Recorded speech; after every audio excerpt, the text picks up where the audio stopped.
Buenos días, hermanos y amigos. Os voy a invitar que en esta mañana abráis la palabra del Señor en Primero de Reyes, capítulo 19.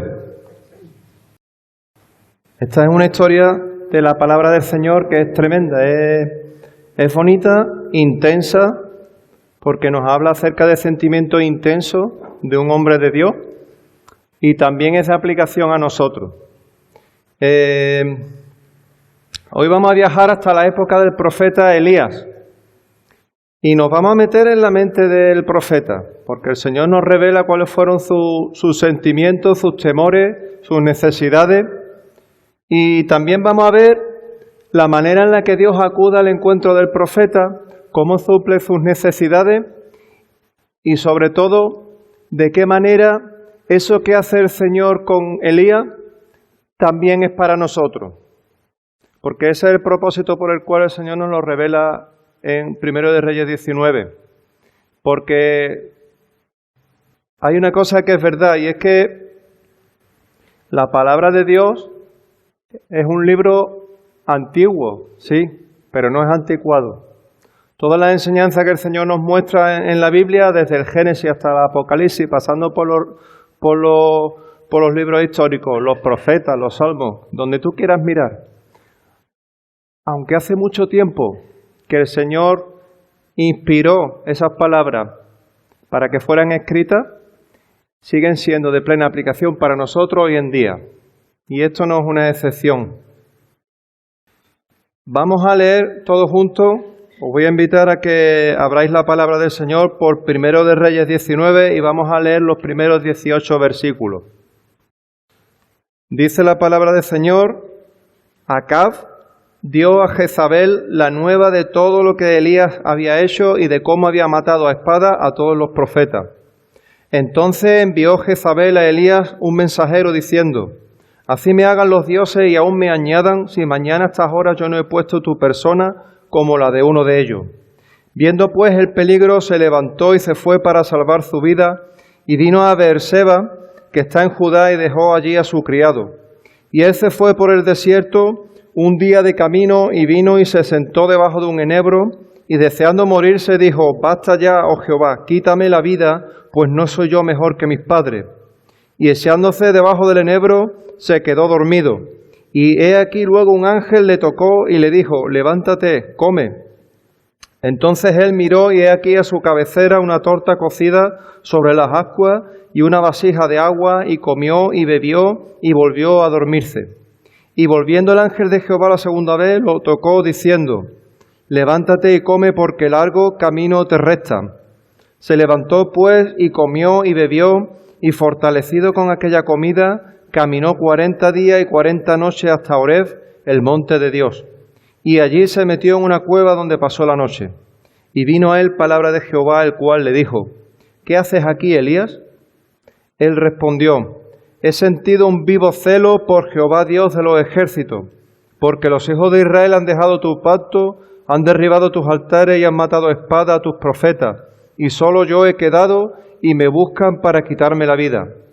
Él le dijo: Sal fuera y ponte en el monte delante de Jehová. Y he aquí Jehová que pasaba, y un grande y poderoso viento que rompía los montes y quebraba las peñas delante de Jehová. Pero Jehová no estaba en el viento. Y tras el viento un terremoto, pero Jehová no estaba en el terremoto. Y tras el terremoto un fuego, pero Jehová no estaba en el fuego. Y tras el fuego un silbo apacible y delicado. Y cuando lo oyó Elías, cubrió su rostro con su manto y salió, y se puso a la puerta de la cueva. Y he aquí vino él una voz diciendo: ¿Qué haces aquí, Elías? Él respondió: He sentido un vivo celo por Jehová Dios de los ejércitos, porque los hijos de Israel han dejado tu pacto, han derribado tus altares y han matado a espada a tus profetas, y solo yo he quedado y me buscan para quitarme la vida. Y le dijo Jehová: Ve, vuélvete por tu camino por el desierto de Damasco, y llegarás y ungirás a Hazael por rey de Siria. A Jehú, hijo de Nimsi, ungirás por rey sobre Israel, y a Eliseo, hijo de Safat, de Abel Meola, ungirás para que sea profeta en tu lugar. Y el que escapare de la espada de Hazael, Jehú lo matará. Y el que escapare de la espada de Jehú, Eliseo lo matará. Y yo haré que queden en Israel 7.000 cuyas rodillas no se doblaron ante Baal y cuyas bocas no lo besaron. ¿Qué es lo que está pasando aquí? ¿Por qué ha llegado Elías a encontrarse en esta situación? Vamos a verlo. Estamos en Israel. Estamos en el reinado de Acab. Y os invito a que leáis tranquilamente en casa los capítulos 12 en adelante de Primero de Reyes para que veáis la historia porque es tremenda. Realmente hay una cosa cierta aquí. Era complicado ganarse el título de peor rey de la historia. Empezamos con Jeroboam y vemos que era tan malo que el Señor dijo que iba a quitarlos de en medio a él y a toda su familia para que no siguieran reinando. Y así fue. Resulta que nos cuentan los capítulos 15 y 16 que toda su familia fue asesinada por Baasa, que se quedó con el trono. Pero resulta que Baasa solamente duró 2 años como rey. Este hombre era también horriblemente malo. Y Dios envió al profeta Jehú para avisarle de que también le iba a quitar del trono. A él y a su familia, igual que pasó con Jeroboam. Y efectivamente, así fue. Hubo un siervo de Baasa que se llamaba Zimri, que lo mató a él y a toda su familia y se quedó con el trono. Y hizo lo mismo que él había hecho con Jeroboam. Pero la cosa fue a peor porque Zimri solo duró en el trono 7 días. Cuando los israelitas se enteraron de lo que había hecho con la familia de Baasa, se rebelaron contra él y pusieron por rey a un general que se llamaba Omri. Sin embargo, aquí los problemas de Israel no se acabaron, sino todo lo contrario. Para complicarlo todavía más, después de que Omri subiera al trono, se originó una división y al final, cuando Omri consiguió hacerse con el poder, dice la palabra que fue todavía peor rey de lo que había sido Jeroboam. O sea que era desastre tras desastre. El nivel de maldad en Israel en esta época estaba muy alto y era difícilmente superable. Pero ¿sabes lo que dice la palabra de Dios acerca de Acab, del rey que está ahora mismo gobernando? Que fue el peor de todos los reyes que habían pasado nunca por el trono. Como dice en capítulo 16, versículo 30, el peor. ¿Y por qué es importante saber todo esto acerca de los reyes? Pues porque, como comprenderéis, viendo la situación en la que se movía el pueblo de Israel y viendo quiénes eran los que gobernaban a Israel, aquí ser profeta de Dios era extremadamente complicado, complicadísimo. Primero porque ni el rey ni el pueblo iban a hacerte caso. Y segundo porque si te hacían caso era para intentar matarte y quitarte de en medio, como así pasó. Estas fueron las condiciones en las que tuvo que vivir y ministrar Elías. Precisamente Jezabel, que era la mujer de Acab, se dedicaba a matar profetas, como vemos en el capítulo 18, versículo 4. Fíjate lo que dice. Porque cuando Jezabel destruía a los profetas de Jehová, Abdías tomó a 100 profetas y los escondió de 50 en 50 en cuevas y los sustentó con pan y agua. O sea que los profetas estaban escondiéndose en cuevas, comiendo pan y agua, malviviendo, esperando que de un momento a otro los enviados del rey o de la mujer del rey les matasen. Malas condiciones para servir a Dios. Y con este panorama por delante, el Señor envía al profeta Elías a la presencia de Acab, nada más y nada menos que a acusarle por sus pecados y a decirle que Dios iba a poner en orden todo aquello. Mirad la conversación que tienen Elías y el rey Acab, capítulo 18, versículos 17 y 18. Dice: cuando Acab vio a Elías, le dijo: ¿eres tú el que turbas a Israel? Y él respondió: yo no he turbado a Israel, sino tú y la casa de tu padre, dejando los mandamientos de Jehová y siguiendo a los Baales. Ponte en la situación de Elías. ¿Serías capaz de ir a buscar al rey que es un asesino de profetas, cuya mujer es una asesina de profetas, y decirle que es un pecador, que lo está haciendo mal y que Dios va a quitarle de en medio? Yo creo que no sería capaz. Pero Elías fue fortalecido por el Señor le movió a hacerlo y lo hizo, y no solo eso, sino que le preservó la vida. Increíble, ¿no? Por si no fuera suficiente para enfadar a Acab y a su mujer Jezabel, resulta que justo antes del capítulo 19, de los versículos que hemos leído ahora, Elías mata a todos los profetas de Baal.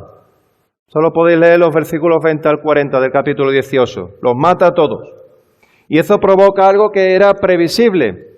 Y es que Jezabel dice que le envía un mensajero y le dice: te voy a matar. De aquí a mañana estás muerto. Y este es el punto en el que nos encontramos en el capítulo 19. Elías, cuando recibe esa amenaza de Jezabel, tiene que salir corriendo y huye a Oreb. Aquí estaba perseguido por el peor rey, la peor reina de la historia, para ser asesinado, y lo único que había hecho es servir al Dios vivo, obedecer al Señor. En un pueblo espiritualmente perdido que sabía además que no iban a ayudarle en nada. ¿Y qué nos enseña la palabra de Dios con todo esto? ¿Qué podemos aprender aquí para aplicarlo en nuestra vida hoy en día? Aquí hay muchas verdades bíblicas, pero yo me he quedado con 4. La primera de ellas es que para servir a Dios, yo tengo que depender de Dios. Este mundo no ha cambiado, ¿sabes? Ha pasado muchos miles de años, muchos años desde este día, pero el mundo no ha cambiado. Como dice Eclesiastés, lo veíamos hace poco, ¿no? No hay nada nuevo debajo del sol. Todo un ciclo, se va repitiendo. El corazón del hombre es el mismo. Si vemos en Génesis, el Señor les dice: os tenéis que dispersar. Y el hombre, en vez de hacer eso, decide reunirse, hacer una ciudad grande y construir una torre, la Torre de Babel. Todo lo contrario a lo que Dios le había dicho. Si va un poquito más adelante, en Éxodo, el Señor le dice a los israelitas: tenéis que salir de aquí, que os voy a dar una tierra, la tierra prometida.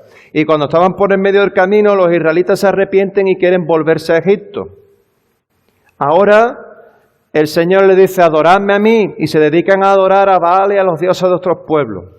Luego el Señor les dice: escuchar a mis profetas, y entonces ellos deciden matar a todos los profetas. Y hoy en día ocurre exactamente lo mismo. Es dificilísimo que hoy en día una persona decida hacer caso a lo que dice la palabra de Dios y aceptar al Señor en su corazón. Y esto no lo digo yo, lo dice el propio Jesús. Mirad lo que dice Jesús en Lucas 18, versículo 8. Pero cuando venga el Hijo del Hombre, ¿hallará fe en la tierra? Es dificilísimo y es antinatural que el hombre obedezca y sirva a Dios, porque tiene el pecado dentro y ese pecado le mueve a hacer todo lo contrario de lo que Dios dice en su palabra. Y por eso podemos decir que todos y cada uno de los que estamos aquí, que hemos confesado a Dios como nuestro Señor, somos un milagro.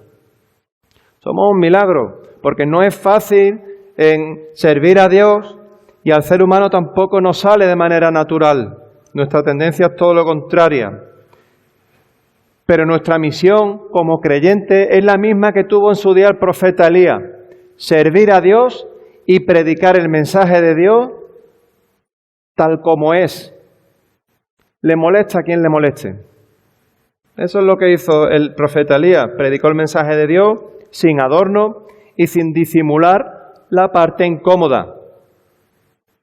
Yo no estoy turbando al pueblo de Israel, eres tú que eres un pecador, le dice al rey, sabiendo que el rey podía en ese momento matarle, pero lo hizo. El Evangelio tiene 3 partes. La primera es la más bonita, quizás es la que le gusta a todo el mundo. Dios te ama y murió por ti. Es fácil predicar eso. La segunda es un poco más incómoda y ya es más difícil de predicar, pero también es verdad. Dios es justo y condena al culpable. Si eres culpable, Dios te condena. Tú has nacido pecador, estás condenado, salvo que creas en Cristo como el Señor de tu vida. Eso ya es más difícil, ¿verdad? Porque estamos acusando a las personas de ser pecadoras y de que tienen que cambiar cosas en su vida. Eso no le gusta a casi nadie. Pero hay una tercera que algunas veces podemos no pasarla por alto, pero sí descuidarla un poco. Y esta es para los creyentes.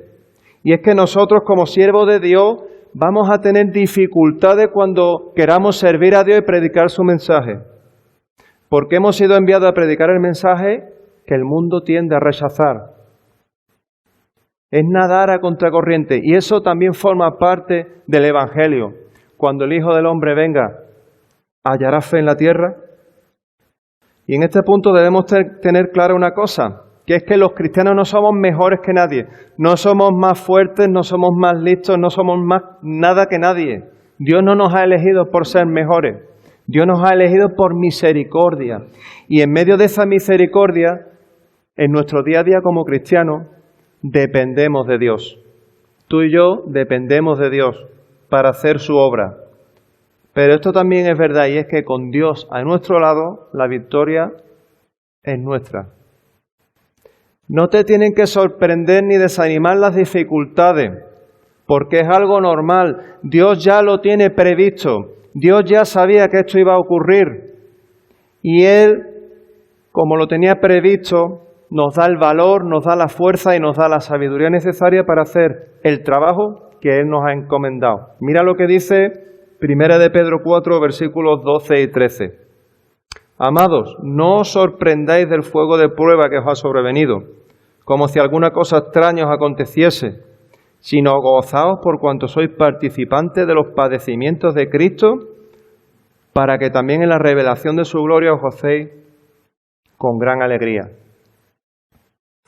Volvamos a la historia de Elías. Ahí estaba Elías tocando a fondo, el pobre estaba solo debajo de un árbol pensando que mejor muerto. Versículo 4. Dice que él se fue por el desierto un día de camino y vino y se sentó debajo de un enebro y deseando morirse dijo, basta ya, oh Jehová, quítame la vida, pues no soy yo mejor que mis padres. Cuando estaba preparando este mensaje, estaba profundizando y me encontré con este versículo, se me vino una pregunta a la cabeza. ¿Por qué servía Elías al Señor? ¿Por qué? ¿No era más fácil hacer lo que hacía todo el mundo, que era buscarse un trozo de tierra para sembrar o un poco de ganado y para sacar leche? Era más fácil. ¿Qué es lo que impulsaba a Elías a complicarse la vida de esa manera? Y esta pregunta nos lleva a la segunda verdad que encontramos en esta historia. Y esta segunda verdad es que si te pones en las manos de Dios, verás el poder de Dios. Si te pones en las manos de Dios, verás el poder de Dios. La respuesta a esta pregunta es Dios. Él es quien nos hace valientes. Él es quien nos hace fuertes. Él es quien nos da la sabiduría y nos da la necesidad de servirle, haciéndonos sentir ese ardor en el corazón que nos impide quedarnos quietos y callados.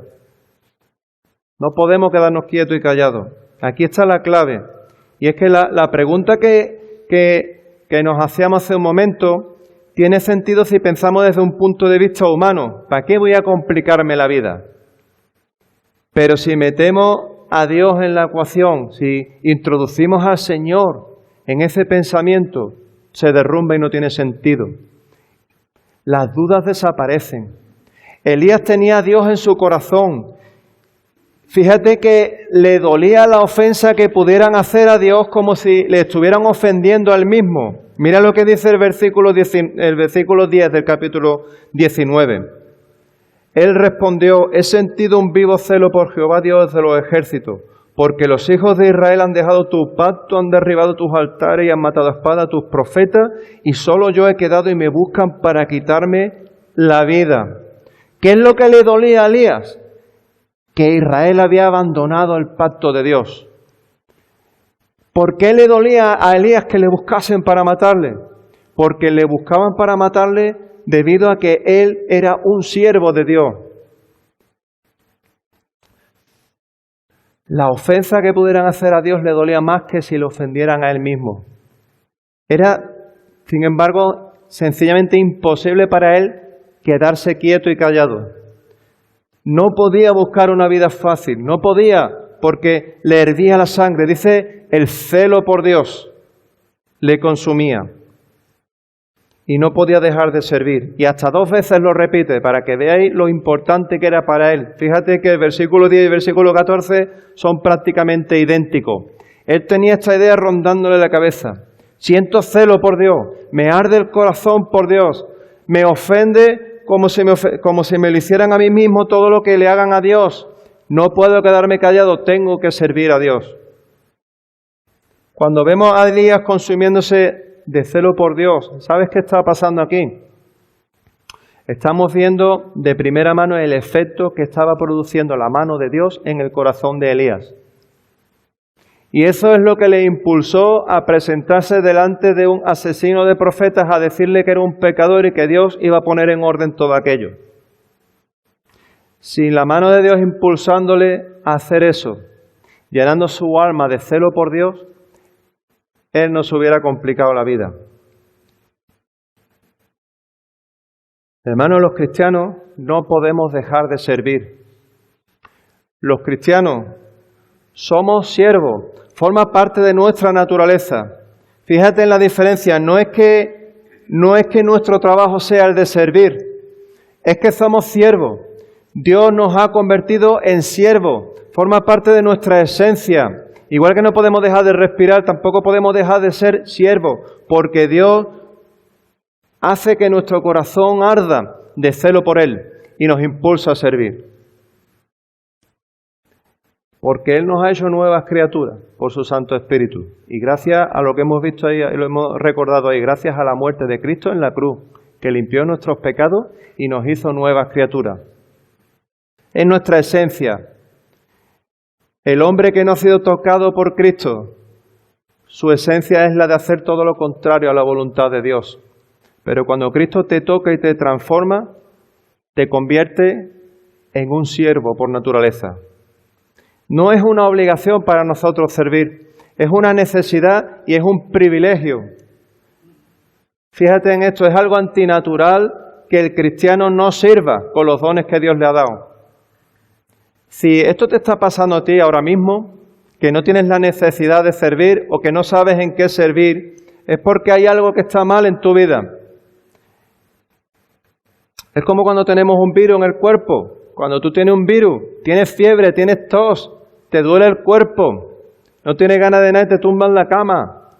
Pues el cristiano que tiene algo en su vida que no está bien, pierde el deseo de servir a Dios y eso es una señal de alarma. Ponte de rodillas y pídele a Dios en dependencia a Él que restaure tu vida. El Señor Jesús nos habla de esto en Mateo capítulo 5, versículos 14 al 16. Dice, vosotros sois la luz del mundo. Una ciudad sentada sobre un monte no se puede esconder. Fíjate, no se puede esconder. Ni se enciende una luz y se pone debajo de un almud, sino sobre el candelero, y alumbra a todos los que están en casa. Así alumbre vuestra luz delante de los hombres, para que vean vuestras buenas obras y glorifiquen a vuestro Padre que está en los cielos. Nosotros somos la luz del mundo. No brillamos con luz propia, sino que hemos sido llamados a reflejar la luz de Cristo. Así que no escondas ese regalo que el Señor te ha dado. Con la ayuda del Espíritu Santo hemos sido llamados a predicar con nuestra boca y con nuestra forma de vivir el mensaje de Dios. Para gloria de Dios y para testimonio de las naciones. Fíjate el propósito final que dice Jesús, que tiene todo esto, que glorifiquen a vuestro Padre que está en los cielos. Aquí hay una tercera verdad que encontramos en esa experiencia de Elías con Dios y que también es para nosotros. Y esa tercera verdad es que Dios fortalece a sus siervos y lucha a su lado. ¿Qué estaba pasando en el corazón de Elías?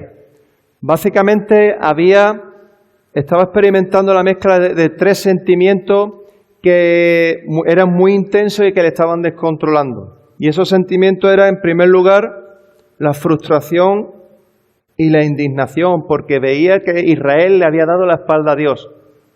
En segundo lugar, sentía miedo.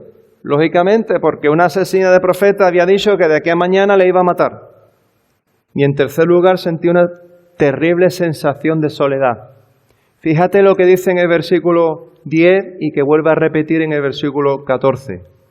Solo yo he quedado. Terrible, ¿verdad? Y estos tres sentimientos le llevaron a darse por vencido diciéndole a Dios, basta ya, oh Dios, en el versículo 4.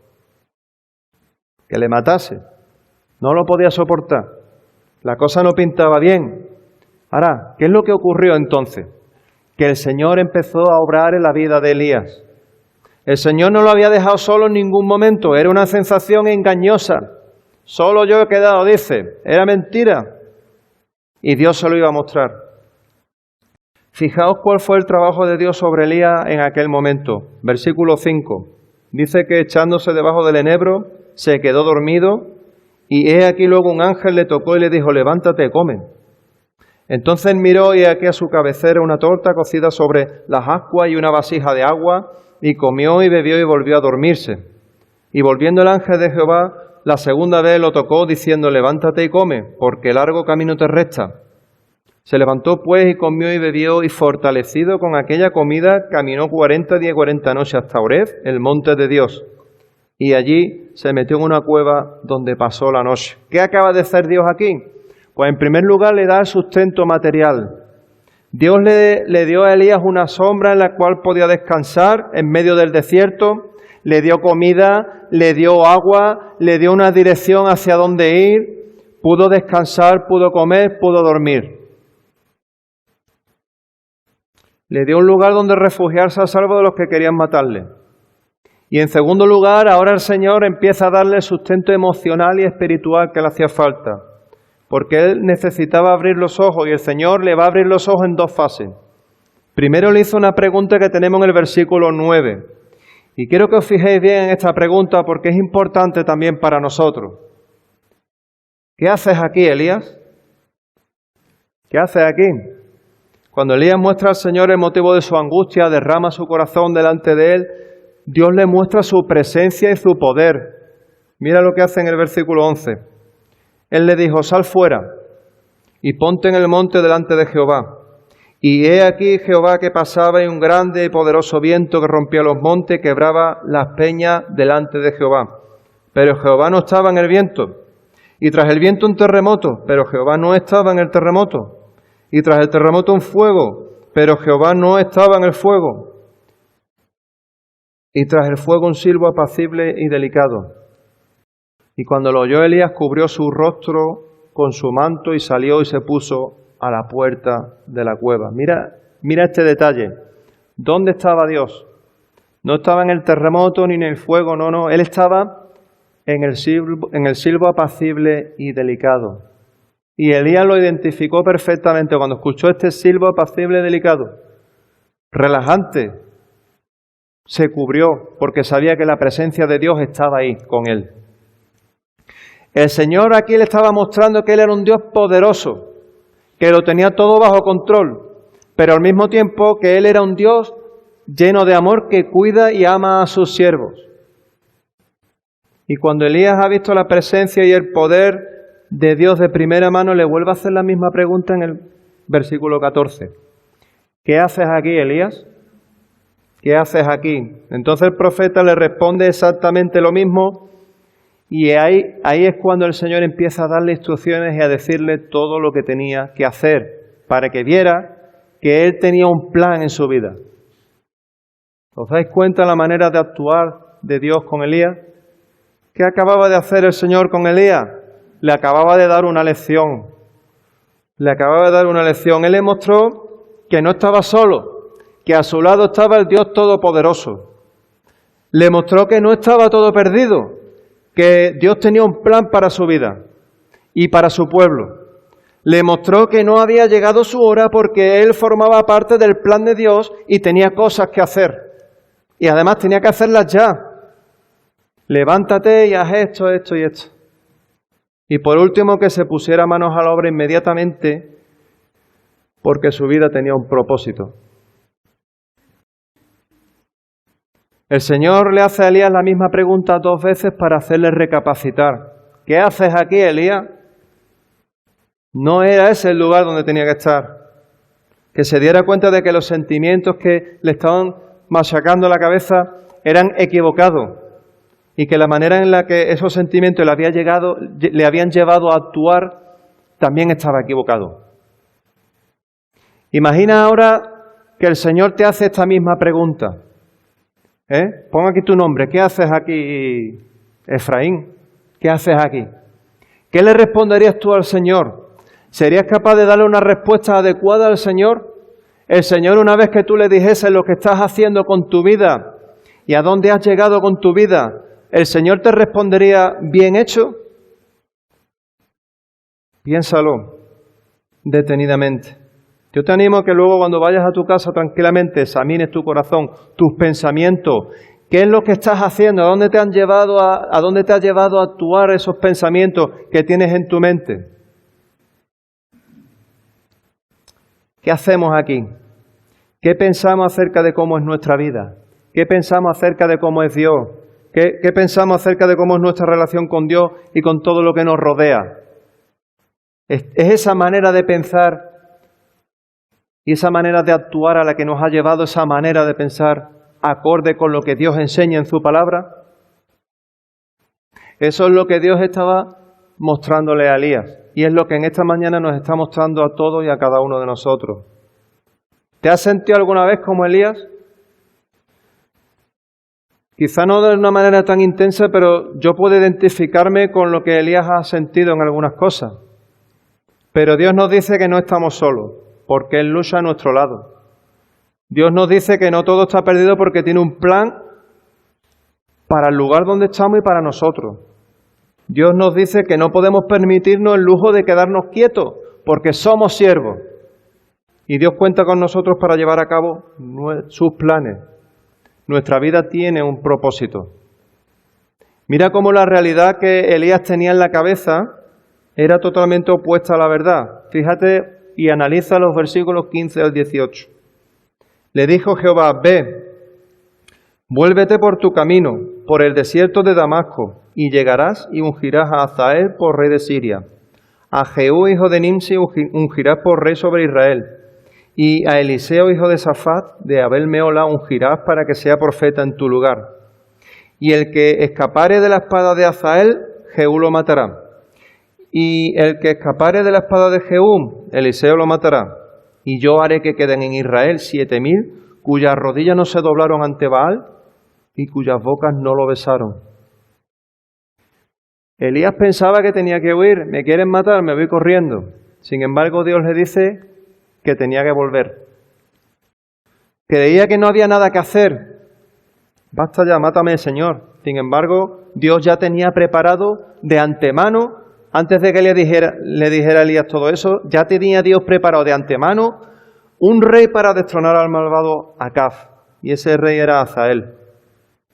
Daba por eso de que era el único profeta que había quedado. Solo yo he quedado, dice, ¿no? Sin embargo, el Señor ya había preparado al sucesor de Elías, que era Eliseo. Dio por eso que estaba solo, pero el Señor le dice que tenía preparado un ejército de 7,000 hombres que se habían mantenido fieles a Dios y que batallarían a su lado. 7,000 hombres, fíjate, y pensaba que estaba solo. No le encontraba un propósito a su vida, sin embargo, Dios tenía previstas grandes cosas para Elías. Debía ungir al nuevo rey, es decir, debía participar en el nombramiento del nuevo rey, para que tomase posesión del cargo, también debía ungir a Eliseo para que le sucediera en su trabajo como profeta, y debía ser guía y consejero para ese nuevo rey y ese nuevo profeta. ¿Os dais cuenta lo equivocado que estaba? Pero gloria a Dios porque él, el Señor, acudió al encuentro del profeta y le guió para que se diera cuenta de su error y le movió a actuar en consecuencia. Dios conecta con la experiencia de Elías en Primero de Reyes, Dios conecta esa experiencia con nuestra propia experiencia como cristianos. Mirad lo que dice en Hebreos capítulo 12, los versículos 12 y 13. Esto ya nos lo dice a nosotros. Dice aquí, por lo cual, levantad las manos caídas y las rodillas paralizadas y haced sendas derechas para vuestros pies, para que lo cojo no se salga del camino, sino que sea sanado. Es en esencia lo mismo que el Señor le dijo a Elías, pero aplicado a nuestra vida. Como decía nuestro hermano Ricardo Jussa, y al que algunos recordamos con cariño, es hora de volver a Dios. Es hora de volver a Dios. Y ya como conclusión, quiero que te fijes en el contraste de esta historia, porque empieza con una amenaza, pero acaba con una promesa. Jezabel quería matar a Elías, pero Dios tenía grandes planes para Elías. Y le promete que iba a poner a un nuevo rey, le promete que ya tenía preparado a un profeta que le iba a suceder, le promete un ejército que batallaría a su lado y le hace ver que lo tenía todo bajo control. Dios haciendo planes y cuidando a su siervo en lo material y en lo espiritual. Nuestra vida se parece mucho a la de Elías porque de la misma manera también empieza con una amenaza y acaba con una promesa. Empieza con la amenaza de que por cuanto todos pecaron y están destituidos de la gloria de Dios. Empieza con la amenaza del león rugiente, que es el diablo, que dice que anda buscando alrededor a quien devorar, dice la palabra del Señor. Pero acaba también con una promesa, la promesa de que todos los que creen en Jesús no se pierden, sino que tienen vida eterna. Y aquí me llama la atención la manera en la que terminan los dos últimos versículos de la Biblia. Quiero que leas conmigo en Apocalipsis capítulo 22, versículos 20 al 21. El que da testimonio de estas cosas, es decir, Jesús, dice, ciertamente vengo en breve.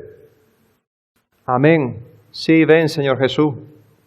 La gracia de nuestro Señor Jesucristo sea con todos vosotros. Amén. Esta verdad tiene dos partes. Si eres creyente, te tiene que hacer ilusión saber que el Señor vendrá. A mí me hace ilusión. Deberías alegrarte saber que el Señor va a venir a por su pueblo. Pero si no eres creyente y no estás preparado para presentarte delante de Dios, esta verdad debería preocuparte. Es más, deberías de animarte a poner tu vida en orden con Dios. Porque entonces, si no has puesto tu vida en orden con Dios, la promesa de Dios no es para ti.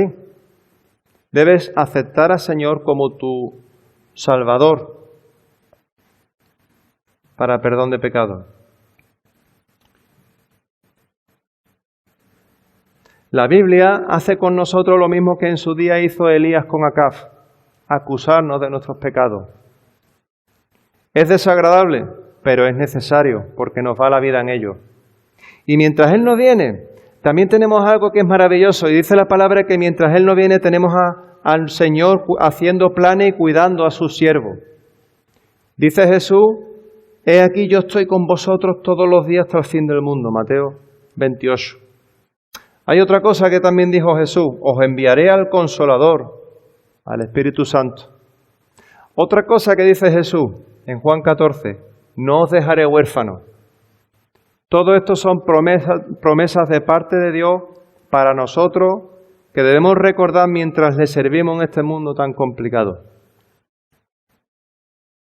Y a los que aún no han confesado a Cristo como el Señor de sus vidas, la palabra de Dios también les hace un llamamiento que encontramos en Efesios capítulo 5, versículos 13 y 14. Mas todas las cosas cuando son puestas en evidencia por la luz, son hechas manifiestas, porque la luz es lo que lo manifiesta todo. Por lo cual dice, despiértate tú que duermes y levántate de los muertos y te alumbrará Cristo. Pido al Señor que hoy sea día de salvación para los no creyentes y que sea también día de restauración para todos los creyentes. Que el Señor os bendiga. Amén. Oremos al Señor, hermano. Señor Padre Santo, gracias Señor, bendito sea por tu obra en la cruz. Gracias Señor por haberte acercado a nuestra vida, Señor, y habernos hecho nuevas criaturas. cuando realmente no lo merecíamos, Señor. Gracias también por el privilegio de contar con nosotros para tus planes, Señor, para la predicación de tu palabra, Señor. Queremos pedirte que nos dé la sabiduría y la fuerza necesaria para hacerlo en este mundo tan complicado, Señor. También queremos pedirte, Señor, que toque el corazón de las personas que puedan estar aquí que aún no te conocen, Señor. Que sea día de salvación para ellos, Señor. Te damos las gracias, Señor, por este pequeño pueblo que está aquí hoy alabándote, Señor. Gracias por el privilegio también, Señor, de poder acudir a ti en adoración, Señor, y en oración, sabiendo que tú estás con nosotros cada día y que nos escuchas, Señor.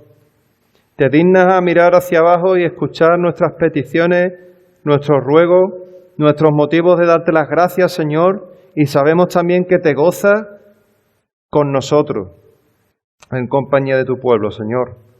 También te damos las gracias, Señor, por el día que vamos a pasar hoy juntos, Señor, por el tiempo de comunión, por la comida, Señor, que vamos a tomar todos juntos. Gracias, Padre. Bendice a tu iglesia.